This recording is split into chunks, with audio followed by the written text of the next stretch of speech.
Hello friends, welcome to Kankalai family vlog. இன்றைக்கி நம்ம வீடியோவில் என்ன பார்க்க போகிறோன்னா, குட்டி குட்டி டிப்ஸ் அண்ட் ட்ரிக்ஸ் தாங்க கூட ஷேர் பண்ணியிருக்கேன். வீடியோ ஃபுல்லுமே பாருங்கள், யூஸ்ஃபுல்லான டிப்ஸாக இருக்குங்க. வீடியோவை ஸ்கிப் பண்ணாமல் பாருங்கள். அப்போ தான் நான் என்னென்ன டிப்ஸ் சொல்லியிருக்கேங்கிறது உங்களுக்கு புரியும். சேனலை இப்போ தான் ஃபஸ்ட் டைம் பார்க்குறீங்கன்னாக்கா சேனலை சப்ஸ்கிரைப் பண்ணி வச்சுக்கோங்க. பக்கத்தில் இருக்க பெல் ஐக்கானை கிளிக் பண்ணிக்கோங்க. வாங்க வீடியோக்குள்ளே போகலாம். ஃபஸ்ட் டிப் என்னென்னு பார்த்தீங்கன்னா, நம்ம வீட்டில் மளிகை பொருள் வாங்கிட்டு வந்து ஸ்டோர் பண்ணி வைப்போம். நம்ம எப்படி தான் ஸ்டோர் பண்ணி வச்சாலும் ஒரு சில நேரத்தில் நமக்கு பூச்சி பிடிச்சிருங்க. இந்த மாதிரி ஸ்டோர் பண்ணி வைங்க. கண்டிப்பாக பூச்சி வந்துட்டு எதுவுமே பிடிக்காது. நீண்ட நாளைக்கு வெளியில் வச்சு நம்ம ஸ்டோர் பண்ணிக்கலாங்க. இந்த ஒரே ஒரு டிப்பை மட்டும் ஃபாலோ பண்ணி பாருங்கள். நம்ம ஸ்டோர் பண்ணி வைக்கிற டப்பாவை நல்லா கழுவி காய வச்சு எடுத்துக்கோங்க. எடுத்துகிட்டு நமக்கு சமையலுக்கு பயன்படுத்துகிற வினிகர் தாங்க எடுத்திருக்கேன். அதை ஒரு வெள்ளை துணியிலையோ இல்லை காட்டன் துணியிலையோ கொஞ்சமாக தொட்டு எடுத்துக்கோங்க. எடுத்துகிட்டு நம்ம கொட்டி வைக்கிற டப்பாவில் உள்ள வெளிப்புறம் எங்கே பார்த்தாலுமே இதை லேசாக தடவி விட்டுருங்க. தடவி விட்டுட்டு நல்லா தொடச்சி எடுத்துருக்கோங்க. ஏன்னா அந்த வினிகரோட ஈரப்பதமும் அதில் இருக்கக்கூடாது. அந்த மாதிரி தொடச்சி எடுத்துகிட்டு நம்ம வாங்கிட்டு வந்த பருப்பு வகைகளாக இருக்கட்டும், இல்லை மிளகு, சீரகம், இந்த மாதிரி சோம்பு, அந்த மாதிரி பொருளாக இருந்தாலும் இதில் வச்சு ஸ்டோர் பண்ணி வச்சிங்கன்னா இந்த வாடைக்கு கண்டிப்பாக பூச்சி வந்துட்டு வரவே வராதுங்க. வெளியில் வச்சு கூட நீண்ட நாளைக்கு நம்ம ஸ்டோர் பண்ணிக்கலாங்க. அவ்வளோதாங்க. இந்த மாதிரி கொட்டி நீங்களும் ஸ்டோர் பண்ணி வச்சு பாருங்கள். பூச்சி வண்டு எதுவும் பிடிக்காது. நீண்ட நாளைக்கு அப்படியே இருக்கும். இந்த வினிகரோட வாடைக்கு வண்டு பூச்சி எதுவும் வராது. ட்ரை பண்ணி பாருங்கள். செகண்ட் டிப் என்னென்னு பார்க்கலாம் வாங்க. நம்ம வீட்டில் மிளகா சந்தை அரைக்கிறதுக்கு மல்லி வாங்கி வச்சுருப்போம். இதை டீ போடுறதுக்கு நம்ம பயன்படுத்திப்போம், இல்லை மசாலா பொருள் அரைக்கிறதுக்கு கூட பயன்படுத்திப்போங்க. இதை நீண்ட நாளைக்கு அப்படியே வச்சுருந்தோம்னாக்கா அதில் கண்டிப்பாக சின்ன சின்ன பூச்சி வந்துடும்.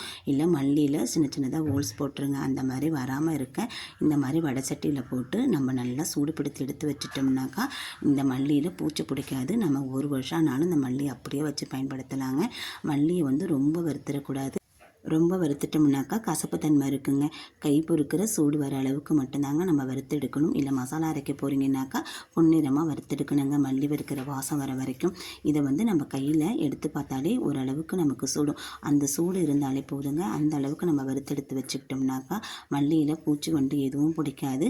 நமக்கு நீண்ட நாளைக்கு வச்சு பயன்படுத்திக்கலாம். நம்ம டீ போடும் போதும் அப்பப்போ வறுத்துக்கிட்டு இருக்கணுங்கிற அவசியம் இல்லைங்க. அப்படியே எடுத்து தட்டி போட்டு நம்ம அழகாக சுக்கு மல்லி டீ போட்டு குடிக்கலாங்க. இல்லை மசாலா போல் அரைக்கிறதுக்கு கூட இதை நம்ம பயன்படுத்திக்கலாம். கண்டிப்பாக யூஸ்ஃபுல்லாக இருக்கும். இந்த மாதிரி மல்லி வாங்கிட்டு வந்தீங்கன்னா இந்த மாதிரி வறுத்துட்டு ஸ்டோர் பண்ணி பாருங்கள். நீண்ட நாளைக்கு பூச்சி வண்டு இல்லாமல் இருக்கும். ட்ரை பண்ணுங்கள். நெக்ஸ்ட் இப்போ என்னென்னு பார்த்தீங்கன்னா, புதினா தாங்க எடுத்திருக்கேன். புதினாவை 2 விதமாக நம்ம ஸ்டோர் பண்ணி வச்சுக்கலாங்க. இந்த மாதிரி ஸ்டோர் பண்ணி வச்சிங்கன்னா வாரம் கணக்கில் வெளியில் வச்சு கூட நம்ம ஸ்டோர் பண்ணிக்கலாம். இந்த புதினாவை அப்படியே நம்ம எடுத்து நல்லா கழுவிட்டு ஒரு பாத்திரத்தில் தண்ணி சேர்த்துக்குங்க. தண்ணி சேர்த்துட்டு அதில் அப்படியே வச்சுருங்க. வச்சுட்டு இது மேலே ஒரு பாலித்தீன் கவர் போட்டு மூடி அது மேலே ஒரு லப்பர் பேண்டை போட்டு வச்சுட்டிங்கனாக்கா வெளியிலேயே வச்சு ஒரு வாரம் பக்கம் கூட நம்ம புதினாவை ஸ்டோர் பண்ணி எடுத்துக்கலாம்.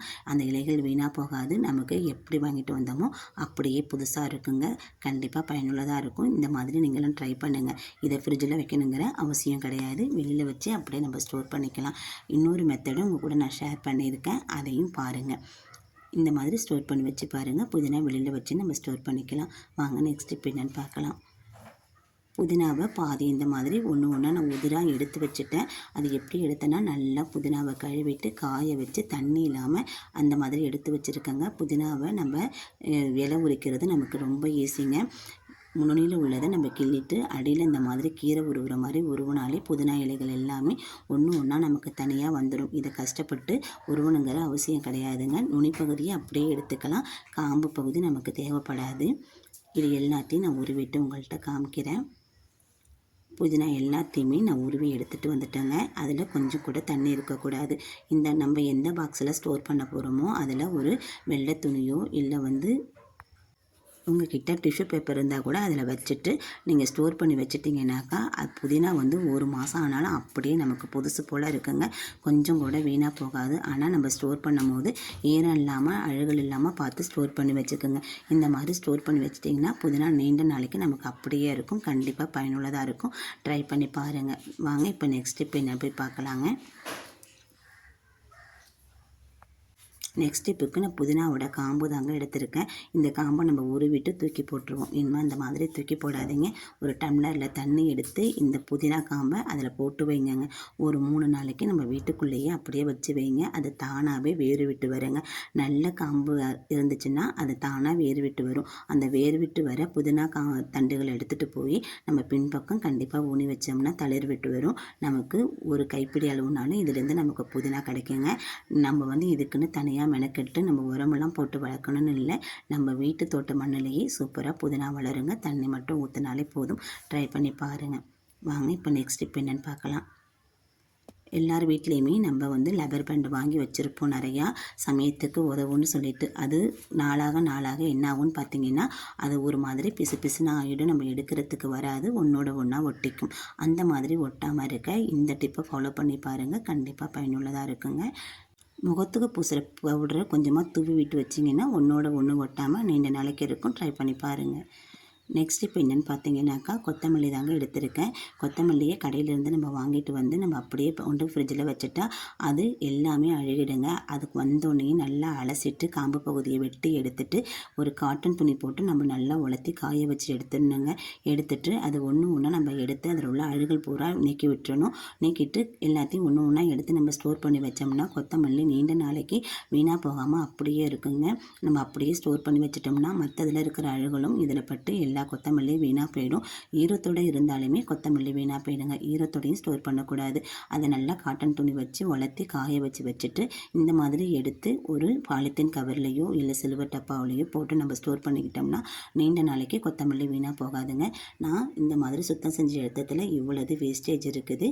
இதை ஒரு பாலித்தீன் கவரில் வச்சோ இல்லை காட்டன் துணியிலையோ நல்லா சுற்றி உள்ளார வச்சிட்டோம்னா ஃப்ரிட்ஜில் ஒரு மாதத்துக்கு நம்ம எப்படி வாங்கிட்டு வந்தோமோ அப்படியே கொத்தமல்லி இருக்கும். இந்த டிப்பு கண்டிப்பாக பயனுள்ளதாக இருக்குங்க. ட்ரை பண்ணி பாருங்கள். கொத்தமல்லி நீங்களும் வாங்கிட்டு வந்தால் இதே மாதிரி ஸ்டோர் பண்ணி எடுத்து வச்சுக்கோங்க. ஒரு மாதம் ஆனாலும் கொத்தமல்லி பிரச்சனை நமக்கு இருக்காது. சிம்பிள் டிப்பு தாங்க. கொஞ்சம் சோம்பேறித்தனம் பார்க்காம நம்ம வீட்டில் இருக்க நேரத்தில் இந்த மாதிரி நம்ம ரெடி பண்ணி வச்சுக்கிட்டோம்னா நமக்கு மல்லித்தழை வீணாக போகாமல் நீண்ட நாளைக்கு அப்படியே வச்சு ஸ்டோர் பண்ணிக்க முடியுங்க. கண்டிப்பாக ட்ரை பண்ணி பாருங்கள். பயனுள்ள டிப்பாக இருக்கும். பிடிச்சிருந்தால் லைக் பண்ணுங்கள். வாங்க இப்போ நெக்ஸ்ட் டிப் என்னென்னு பார்க்கலாம்.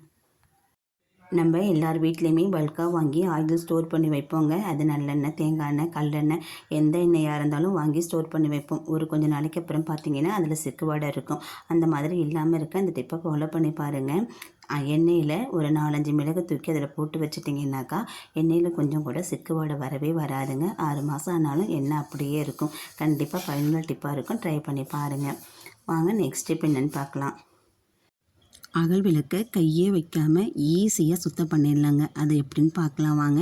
ஃபஸ்ட்டு அதில் இருக்க திரி எல்லாமே எடுத்து நம்ம ஒரு ஓரம் வச்சுக்கலாங்க. இந்த திரியையும் நம்ம தூக்கி போட வேண்டாம். நம்ம சாம்பிராணி போடும்போது நெருப்பு மூட்டுறதுக்கு இந்த திரியை பயன்படுத்திக்கலாங்க. இந்த நெய்யும் அந்த எண்ணெயும் நமக்கு பயன்பெறும். தூக்கி போட்டுறாதீங்க. இதை எடுத்து ஓரமாக வச்சுக்கோங்க. இந்த மாதிரி எண்ணெய் பிசுக்காக இருக்கிற கார்த்திகை தீப விளக்கை ஈஸியாக நம்ம க்ளீன் பண்ணி எடுத்துடலாம் கையை வைக்காமல். அதுக்கு இந்த டிப்பை மட்டும் ஃபாலோ பண்ணி பாருங்கள். உங்களுக்கு ரொம்பவும் பயனுள்ளதாக இருக்குங்க. ஏற்பட்ட எண்ணெய் பிசுக்காக இருந்தாலும் நொடியில் நமக்கு க்ளீனாகி வந்துடும். அது மட்டும் இல்லாமல் எவ்வளோ கரையாக இருந்தாலும் சூப்பராக சுத்தமாகி வந்துடுங்க. இந்த டிப்பை ஃபாலோ பண்ணுங்கள். அதுக்கு ஒரு பாத்திரத்தில் தண்ணி எடுத்துருக்கேங்க. அடுப்பில் வச்சுருக்கேன். அது லைட்டாக சூடாகட்டும். அது கூட இந்த 1 ரூபா ஷாம்பு மட்டும் சேர்த்துக்குங்க. வேறு எதுவுமே நம்ம சேர்க்க வேண்டிய அவசியம் கிடையாது. சேர்த்துட்டு தண்ணி சூடாகட்டுங்க. இதில் நம்ம எடுத்து வச்சுருக்க விளக்கு எல்லாத்தையுமே ஒன்று ஒன்றா சேர்த்துக்கலாங்க. விளக்கு எல்லாமே சேர்க்கவுமே தண்ணி கொதி வர ஆரம்பிக்கும். அப்போது அந்த அழுக்கு பூரா நமக்கு பொங்கி வந்துடுங்க. நீங்களே பார்க்கலாம். எவ்வளோ விளக்காக இருந்தாலும் நிமிஷத்தில் நமக்கு சட்டுன்னு நமக்கு க்ளீன் பண்ணி வச்சிடலாம். கைவலிக்க தேய்க்கணுங்கிற தேவையே இருக்காது. வேறு எந்த பொருளும் சேர்க்கணுங்கிற அவசியமும் இருக்காதுங்க. உங்களுக்கு பார்த்தாலே தெரியும். நீ பாருங்கள், நுர பொங்கி வர்றது பாருங்கள். இது எல்லாமே எண்ணெய் பிசுக்குள்ளே அழுக்கு தாங்க. தண்ணி கொதி வரல, லேசான சூட்டில் தான் இருக்குது. அழுக்கு எல்லாமே மேலே பொங்கி வந்துருச்சு பாருங்கள். ஒரு கொதி வந்துச்சுன்னா போதுங்க, நுர பொங்கிட்டு எல்லா அழுக்குமே நமக்கு வெளியில் வந்துடும். இதை நம்ம அப்படியே எடுத்து நல்ல தண்ணியில் கழுவி நம்ம எடுத்து வைக்க வேண்டியதாங்க. இதில் வேறு எந்த ஒரு இதையும் வச்சு நம்ம தேய்க்கணுங்கிற அவசியம் கிடையாது. லிக்விடோ சோப்பு வச்சு தேய்ச்சி வைக்கணுங்கிற அவசியம் கிடையாதுங்க. இதிலேயே எல்லா அழுக்குமே சூப்பராக க்ளீன் ஆகி நமக்கு வந்துடும். அதை எடுத்துட்டு நம்ம நல்ல தண்ணியில் கழுவி நம்ம தொடச்சி எடுத்து வச்சிட்டோம்னா வர வருஷத்துக்கு புது விளக்கு மாதிரி நமக்கு இருக்குங்க. அப்போ நமக்கு கை வலிக்காமல் தேய்ச்சி எடுத்துக்கலாம். இதுக்கப்புறம் பார்த்தீங்கன்னா கீழே இறக்கி வச்சுட்டேன். பாருங்கள் எல்லா அழுக்குமே அப்படியே கலகலன்னு பொங்கி எடுத்து வந்துருச்சு. இந்த மாதிரி ஒரு அரிப்பு கரண்டியை வச்சு நான் விளக்கு எல்லாமே எடுத்து வச்சுக்கிறேன். ஏன்னா ரொம்ப சூடாக இருக்குங்க, கையை வச்சு எடுத்துடாதீங்க. இந்த மாதிரி கரண்டி வச்சு எடுத்துட்டு நான் உங்கள்கிட்ட காமிக்கிறேன் பாருங்கள். கொஞ்சம் கூட எண்ணெய் பிசுக்கி அதில் கிடையாது. முக்கூட்டில் இருக்கிற அந்த கருப்பு மட்டும்தான் இருக்குது. அது இருந்தால் இருந்துட்டு போட்டும். அது வேண்டான்னா நீங்கள் வந்து துணி வச்சு தேய்ச்சாலே அந்த கருப்புமே நமக்கு அந்த சூட்டோட சூடாக நமக்கு விலகி வந்துடுங்க. அவ்வளோதாங்க. ஈஸியாக கை வலிக்காமல் சூப்பராக விளக்கு எல்லாத்தையுமே நம்ம க்ளீன் பண்ணி எடுத்துட்டோம். இது சோப்பு லிக்விடை போட்டு தேய்க்கணுங்கிற அவசியம் கிடையாது. இந்த மாதிரி தண்ணியில் போட்டு கொதிக்க வச்சு நீங்கள் 1 ரூபா ஷாம்பு இருந்தால் போதும், சூப்பராக க்ளீன் பண்ணி எடுத்துடலாங்க. எல்லா விளக்கையுமே எடுத்துகிட்டு உங்களுக்கு காமிக்கிறேன். அவ்வளோதாங்க. இந்த டிப்பு எல்லாமே கண்டிப்பாக உங்களுக்கு பயனுள்ளதாக இருக்குன்னு நம்புகிறேன். இந்த தண்ணியையும் நீங்கள் வேஸ்ட் பண்ண வேண்டாங்க. இதில் கொஞ்சம் போல் பேக்கிங் சோடாவும் வினிகரும் போட்டு நீங்கள் சிங்கில் ஊற்றி விட்டுட்டிங்கன்னா தண்ணி சூடாக இருக்குது, சிங்கில் இருக்கிற அழுக்குமே க்ளீன் ஆகி வந்துடும். ட்ரை பண்ணி பாருங்கள். வீடியோ பிடிச்சா லைக் பண்ணுங்கங்க. சேனலுக்கு சப்ஸ்கிரைப் பண்ணி சப்போர்ட் பண்ணுங்கள். நீங்கள் கொடுக்குற லைக், ஷேர், கமெண்ட் என்னுடைய வெற்றி பாதைக்கு வழிவகுக்கும். நீங்கள் கொடுக்குற சப்போர்ட்டு உங்கள்கிட்ட புதிய வீடியோவை நல்ல பதிவை உங்கள்கிட்ட கொண்டு வந்து சேர்க்கறதுக்கு எனக்கு உறுதுணையாக இருக்கும். இது வரைக்கும் என் வீடியோவை பொறுமையாக பார்த்ததுக்கு மிக்க நன்றி. வாழ்க வளமுடன்.